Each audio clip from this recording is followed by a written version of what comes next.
नमस्कार दोस्तों, स्वागत है आप सभी को एक बार फिर से आपके अपने YouTube channel S1 coaching centre में।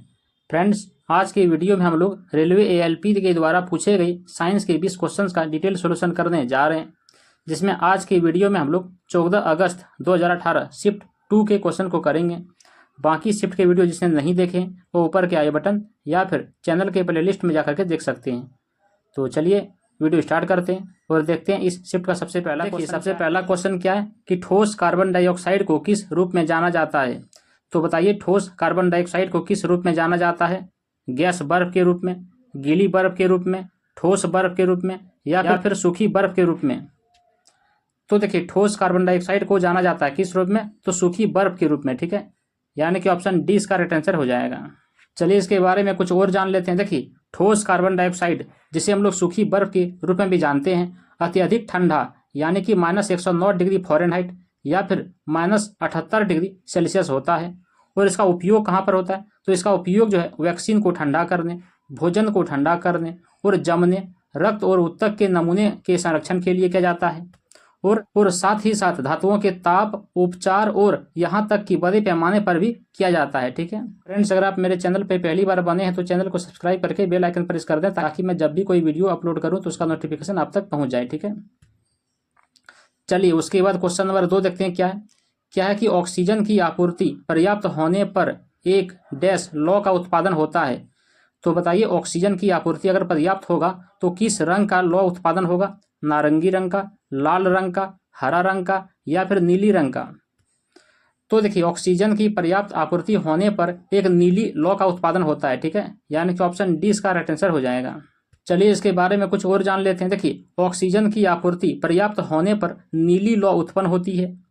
नीली गैस की लौ पूर्ण दहन का संकेत देता है। अगर नीला लौ उत्पन्न हो रहा है तो इसका मतलब क्या होता है? इसका मतलब होता है कि जो अच्छी तरह से वो दहन हो रहा है, जल रहा है। ठीक है, और अगर लाल, नारंगी और हरे रंग की गैस निकल रहा है किसी भी वस्तु का दहन से, तो इसका मतलब क्या होता है? इसका मतलब होता है कि वह अपूर्ण दहन हो रहा है। ठीक है, मतलब ढंग से नहीं जल रहा है वस्तु। ठीक है, उसके बाद क्वेश्चन नंबर 3 देखिए क्या है कि निम्न में से कौन सा उपकरण रासायनिक ऊर्जा को विद्युत ऊर्जा में परिवर्तित करता है। तो बताइए, इनमें से कौन सा उपकरण है जो रासायनिक ऊर्जा को विद्युत ऊर्जा में परिवर्तित करता है? बिजली का सेल, बिजली का पंखा, हेयर ड्रायर या फिर बिजली का हीटर? तो देखिए, बिजली का सेल जो है वो ऐसा उपकरण है जो रासायनिक ऊर्जा को विद्युत ऊर्जा में परिवर्तित करता है। ठीक है, यानी कि ऑप्शन ये इसका राइट आंसर हो जाएगा। चलिए डिटेल से इसके बारे में और जान लेते हैं। देखिए, बिजली का सेल रासायनिक ऊर्जा को विद्युत ऊर्जा में परिवर्तित करता है। एक सेल जो रासायनिक ऊर्जा को विद्युत ऊर्जा में परिवर्तित करता है उसे एक विद्युत रासायनिक सेल के रूप में जाना जाता है। फिर देखिए कि सेल में 2 इलेक्ट्रोड और 1 इलेक्ट्रोलाइट होते हैं। इलेक्ट्रोड उन सामग्रियों से बने होते हैं जो इलेक्ट्रोलाइट के साथ रासायनिक प्रतिक्रिया में भाग लेते हैं। फिर देखिए कि सेल के भीतर 2 प्रकार की रासायनिक प्रतिक्रियाएं होती है, एक ऑक्सीकरण होता है और दूसरा अपचयन होता है। ठीक है, कि संयुक्त होने पर 2 अर्ध सेल अभिक्रियाओं को रेडॉक्स रासायनिक प्रतिक्रिया कहते हैं। ठीक है फ्रेंड्स, अगर वीडियो पसंद आ रहा हो तो उसको लाइक करें और दोस्तों के पास भी शेयर करें। ठीक है, उसके बाद क्वेश्चन नंबर 4 देखते हैं। क्या है कि यदि कोई विलयन नीले लिटमस को लाल कर देता है तो इसका pH कितना होने की संभावना है? बताइए, अगर कोई विलयन नीले लिटमस को लाल कर देता है तो इसका pH कितना होने की संभावना है? 9, 8, 6 या फिर 7? तो देखिए, इसका सही उत्तर हो जाएगा 6। ठीक है, यानी कि ऑप्शन सी इसका राइट आंसर हो जाएगा। तो चलिए इसके बारे में कुछ और जान लेते हैं। देखिए, यदि कोई घोल नीले लिटमस को लाल कर देता है तो इसका pH कितना होने की संभावना होता है? तो इसका pH 6 होने की संभावना होता है। ठीक है, फिर है कि जब नीला कागज अम्ल में लाल हो जाता है तो इसका pH 7 से कम होता है, और जब लाल कागज क्षार में नीला हो जाता है तो इसका pH 7 से ज़्यादा होता है। उसके बाद एक और चीज़ जान लीजिए कि लिटमस कागज पानी में रंग नहीं बदलेगा और इसका pH कितना रहेगा? इसका pH 7 ही रहेगा। उसके बाद क्वेश्चन नंबर 5 देखिए क्या है कि रोपण डैश की प्रक्रिया है। तो बताइए, रोपण किसकी प्रक्रिया है? गर्भाशय की परत से युग्मनज का जुड़ना, माँ के शरीर के अंदर एक बच्चे का विकास होना, नाल के माध्यम से माँ के रक्त से पोषण मिलना या फिर एक भ्रूण का विकास और उसका पोषण होना। तो देखिए, रोपण एक प्रक्रिया है। कौन सा प्रक्रिया है? तो गर्भाशय की परत से युग्मनज का जुड़ना। ठीक है, यानी कि यहाँ पे ऑप्शन ये इसका राइट आंसर हो जाएगा। चलिए इसके बारे में कुछ और जान लेते हैं। देखिए, मानव गर्भाशय के लिए आरोपण प्रारंभिक चरण होता है। जहां एक भ्रूण अपने जन्म पूर्व विकास के लिए गर्भाशय की परत से जुड़ जाता है। उसके बाद देखिए क्या होता है कि निषेचन, जिसको इंग्लिश में हम लोग फर्टिलाइजेशन बोलते हैं। तो निषेचन के बाद निश्चित अंडाणु विदलन, यानी कि इसको इंग्लिश में क्लीवेज बोलते हैं, करता हुआ एक परिवर्धनशील भ्रूण में परिवर्तित होकर जब गर्भाशय यानी कि यूटेरस में पहुंचता है तो गर्भाशय भित्ति के चिपचिपा हो जाने के कारण उसी से चिपक जाता है। और यही प्रक्रिया क्या कहलाता है? यही प्रक्रिया रोपण या फिर इम्प्लांटेशन कहलाता है। ठीक है। उसके बाद क्वेश्चन नंबर 6 देखिए क्या है कि आधुनिक आवर्त सारणी में किन 2 आवर्त में 8 तत्व होते हैं? तो बताइए, आधुनिक आवर्त सारणी में किन 2 आवर्त में 8 तत्व होते हैं? आवर्त 2 और 3 में, आवर्त 1 और 2 में, आवर्त 4 और 5 में, या फिर आवर्त 3 और 4 में। तो देखिए, आधुनिक आवर्त सारणी में 2 आवर्त में 8 तत्व होते हैं। कौन कौन सा? एक आवर्त 2 और 3 में। ठीक है, यानी कि ऑप्शन ये इसका राइट आंसर हो जाएगा।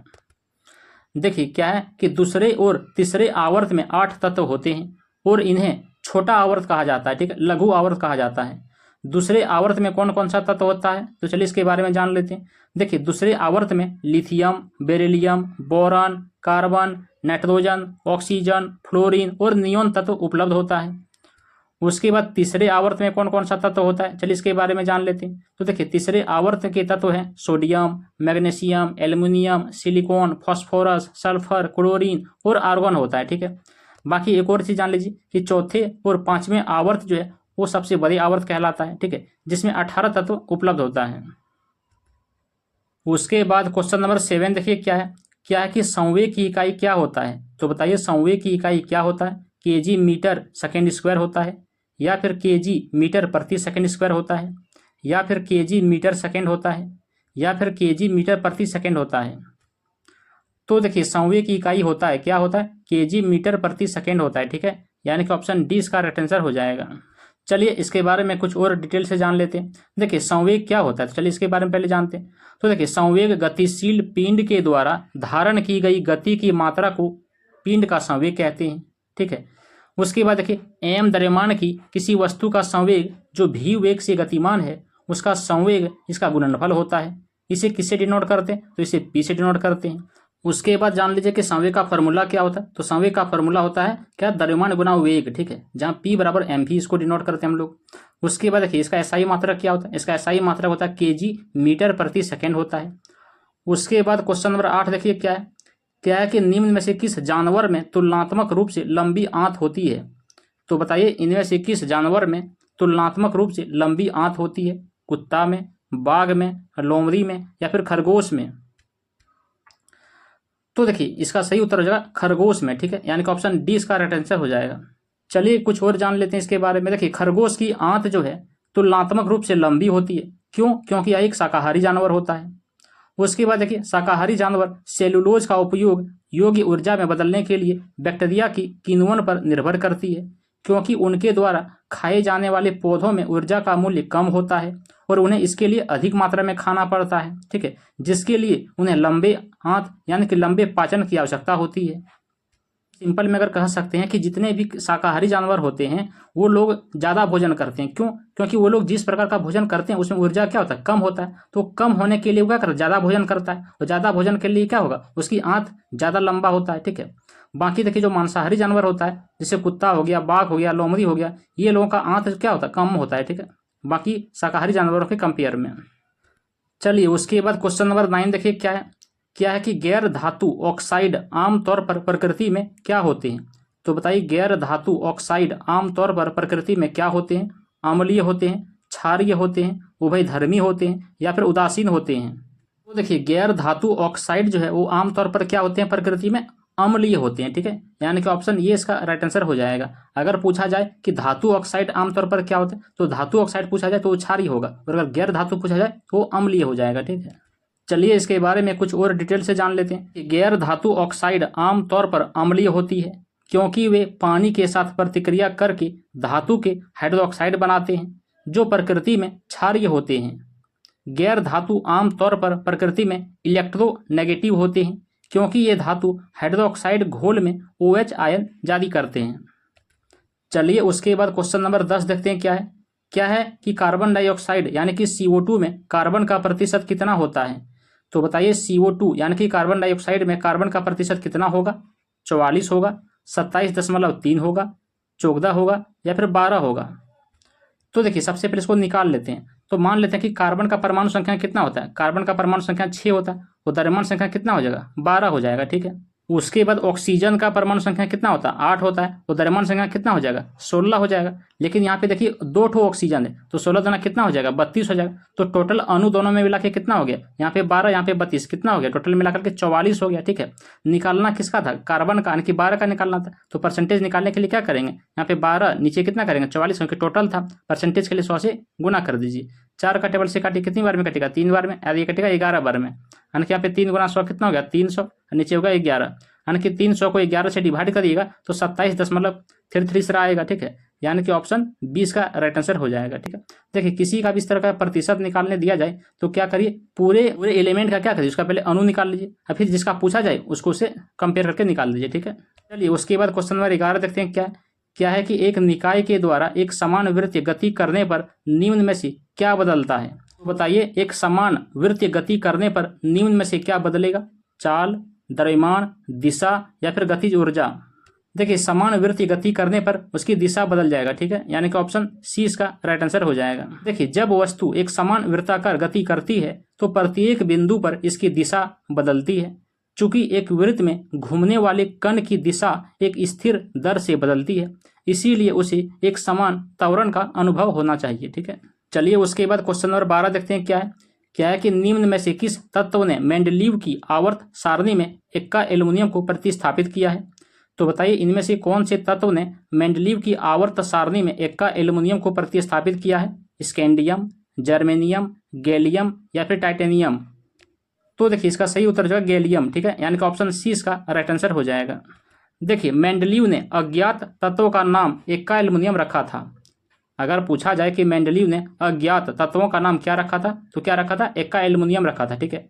जिसे बाद में गैलियम के नाम से जाना जाता है। गैलियम आवर्त सारणी के समूह 13 से संबंधित है। गैलियम जो है वो आवर्त सारणी के समूह 13 से संबंधित है। ठीक है। इसका परमाणु संख्या कितना होता है, तो इसका परमाणु संख्या 31 होता है। और इसका प्रतीक क्या होता है, इसका प्रतीक Ga होता है। सामान्य तापमान और दबाव पर यह एक नरम चांदी जैसी धातु होती है जिसका गलनांक बहुत ही कम होता है। किसका, गैलियम का। ठीक है।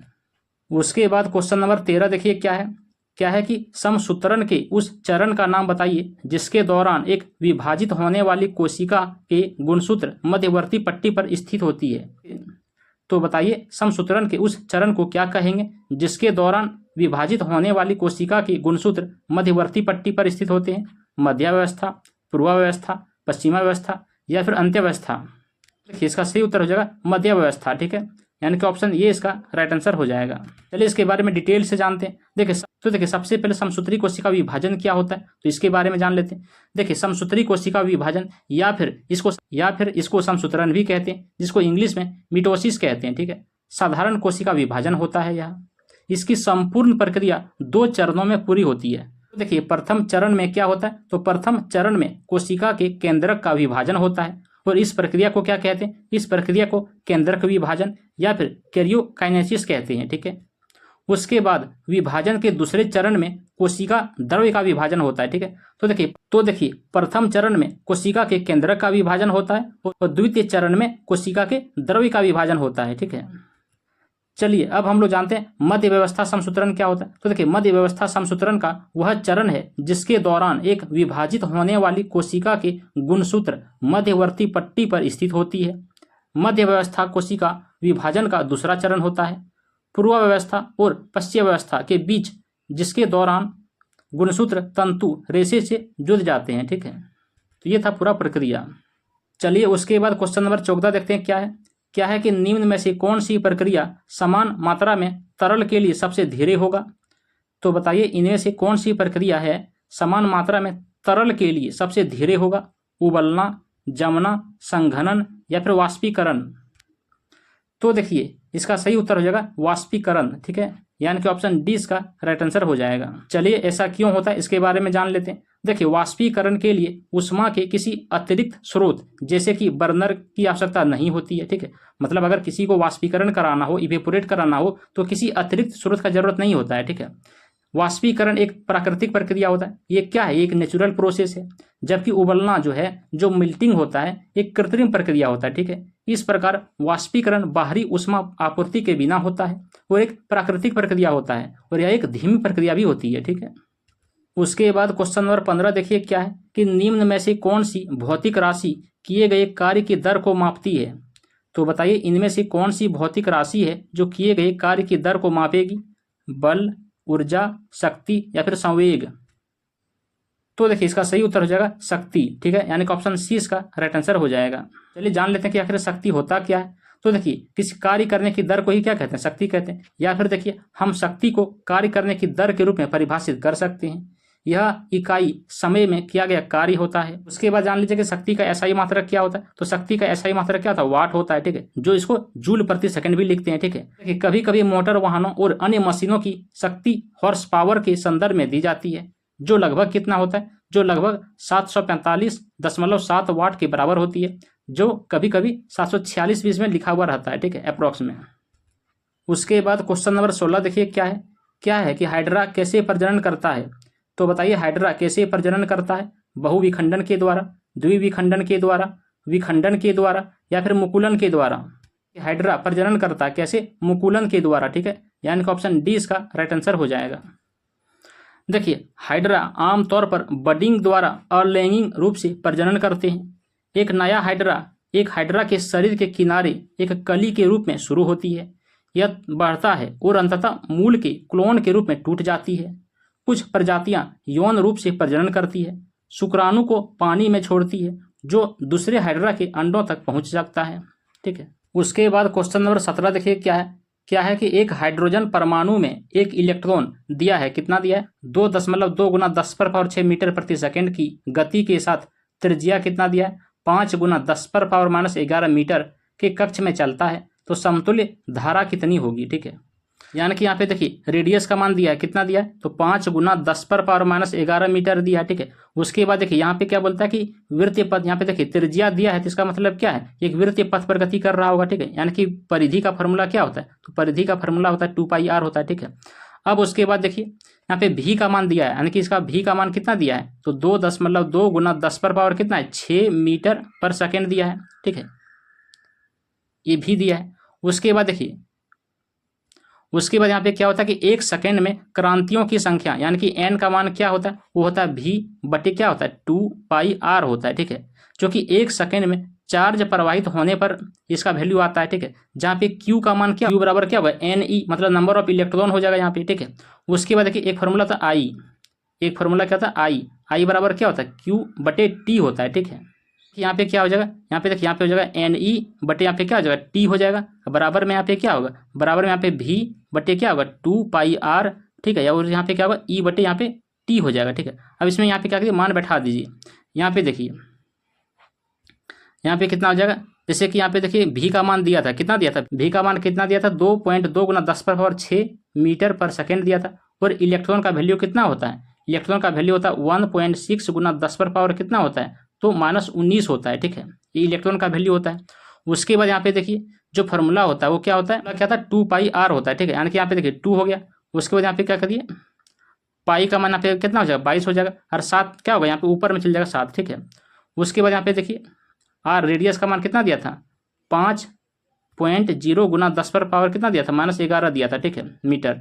इसको सॉल्व कर लीजिएगा, इसको जब सॉल्व करिएगा काट कुट के तो कितना आएगा, और ये सब एम्पियर में आ रहा है, ठीक है, क्योंकि विद्युत धारा है। देखिए पूरे को सॉल्व कर लीजिए, पूरे को सॉल्व करने के बाद 1.1 मीटर एम्पियर आएगा, ठीक है, यानी कि ऑप्शन यहाँ पे सी इसका राइट आंसर हो जाएगा।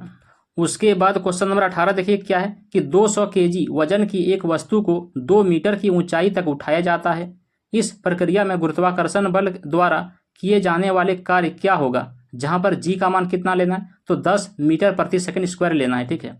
तो सबसे पहले सवाल में क्या क्या दिया है, तो सबसे पहले सवाल में क्या क्या दिया है उसको लिख लीजिए, यानी कि 20 kg, यानी कि यहाँ पे m का मान दे दिया है, कितना दिया है 20 kg दे दिया है, ठीक है। उसके बाद 2 मीटर की ऊंचाई तक, यानी कि h का मान भी दे दिया है, कितना दिया है 2 मीटर। उसके बाद यहाँ पे g का भी मान दे दिया है, कितना दिया है 10 दिया है। और स्थितिज ऊर्जा का फॉर्मूला हम लोगों को लगाना है, क्योंकि स्थितिज ऊर्जा का फॉर्मूला क्या होता है, mgh होता है। ठीक है, तो फॉर्मूला यहाँ पे लगा दीजिए। तो क्या हो जाएगा यहाँ पे, ये 20 गुना यहाँ पे 2, यहाँ पे कितना हो जाएगा, 10 हो जाएगा। तो गुना कर दीजिए तो कितना हो जाएगा, 400 हो जाएगा। ठीक है, तो यानी कि 400 जूल इसका आंसर हो जाएगा। कहाँ पर है, ऑप्शन सी में, तो ऑप्शन सी इसका राइट आंसर हो जाएगा। ठीक है, तो चलिए उसके बाद अगला क्वेश्चन, क्वेश्चन नंबर 19 देखते हैं। क्या है कि सबसे उपयुक्त विकल्प के साथ रिक्त स्थान को पूर्ति करना है। ठीक है, तो देखिए 18 वोल्ट बराबर डैश गुना 3 ओम होता है। तो यहाँ पे क्या होगा, तो देखिए सबसे पहले एक फॉर्मूला होता है, क्या होता है, V बराबर क्या होता है, V बराबर I इंटू आर होता है। ठीक है, जहाँ पे V क्या है, V वोल्ट है, I क्या है, विद्युत धारा है, और R क्या है, प्रतिरोध। ठीक है, अब देखिए यहाँ पे V यानी कि वोल्ट का मान दिया था, कितना दिया था, 18 दिया था। उसके बाद देखिए ओम किसका होता है, ओम प्रतिरोध का मात्रक होता है, यानी कि यहाँ पे R का जगह दिया है। ठीक है, यानी कि I निकाल लेना है, तो I यहाँ पे, और R का मान कितना हो जाएगा, यहाँ पे 3 हो जाएगा। तो 3 से 18 कटेगा कितनी बार में, 6 बार में। तो I का मान कितना आएगा, 6 आएगा। 6 क्या आएगा, 6 एम्पियर आएगा। ठीक है, तो यानी कि यहाँ पे ऑप्शन 20 का राइट आंसर हो जाएगा। ठीक है, चलिए कुछ और जान लेते हैं हम लोग। देखिए सबसे पहले जाने कि ओम का नियम होता क्या है।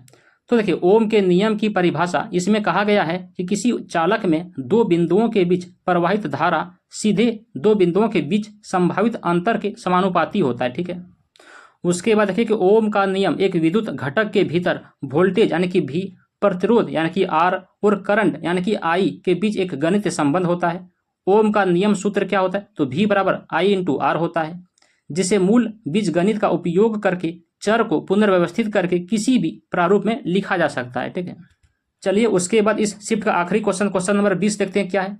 क्या है कि यदि युवा पुत्र 2 घंटे के लिए शीघ्रता से काम करता है और एक दिन में 16 वस्तुएं तैयार करता है, और उसके वृद्ध पिता धीरे धीरे 8 घंटे काम करते हैं और दिन में 24 वस्तुएं तैयार करते हैं, तो इनमें से कौन सा सही होगा।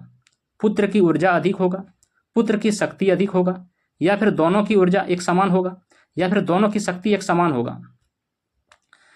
तो देखिए यहाँ पे क्या है कि युवा पुत्र जो है वो 2 घंटे में कितना वस्तु बनाता है, 16 वस्तु, तो 1 घंटे में कितना हो जाएगा, 8 हो जाएगा। ठीक है, और पिताजी कितना है, और उसके पिताजी जो है वो 8 घंटे में 24 वस्तुएं बनाता है, 1 घंटे में कितना बनाएगा, 3 बनाएगा। यानी कि यहाँ से क्या पता चल रहा है, यहाँ से पता चल रहा है कि युवा ज़्यादा काम कर रहा है। ठीक है, तो युवा ज़्यादा वस्तु बना रहा है, तो यहाँ हम कह सकते हैं यहाँ पर क्या कि पुत्र की शक्ति क्या होगा, अधिक हो जाएगा। ठीक है, यानी कि ऑप्शन 20 का राइट आंसर हो जाएगा। देखिए शक्ति क्या होता है, तो शक्ति को हम कार्य करने की दर के रूप में परिभाषित कर सकते हैं। ठीक है, यह इकाई समय में किया गया कार्य होता है। शक्ति का एसआई इकाई क्या होता है, तो शक्ति की एसआई इकाई वाट होता है, जिसको हम लोग W से डिनोट करते हैं, और जूल प्रति सेकंड में इसको लिखते हैं हम लोग। ठीक है, तो बस इतना ही था फ्रेंड्स। कैसे लगा ये वीडियो कमेंट में जरूर बताइएगा। चलिए मिलते हैं अगले वीडियो में एक अगले शिफ्ट को लेकर के, तब तक के लिए धन्यवाद। जय हिंद।